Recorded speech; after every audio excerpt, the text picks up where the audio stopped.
কেটা আম পড়েছে? ওই যে ফারুককে ধরে নিয়ে আসেন, ওই জিরাচ্ছে।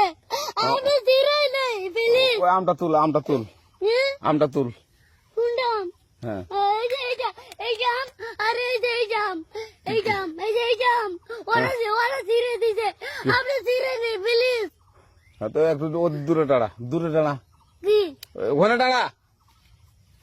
এখন কি করছিস কয়া? ফারুক না, হুম, আমরা কিভাবে বলছি, আমরা রাস্তা দিয়ে বললাম বলে আমরা স্কুল যাবো। হ্যাঁ, কটা বস্তা দেখি ওই বাগানে ঢুকলে দিয়ে না আমাকে একটা দুইটা আম ছিঁড়ে দিল। এটা আম ছিঁড়ে দিল? ওই যে ফারুক এলো না, আরো কোথাকার রে? ওই যে উঠে নিয়মিত নতুন নতুন ভিডিও পেতে লাইক সাবস্ক্রাইব করুন।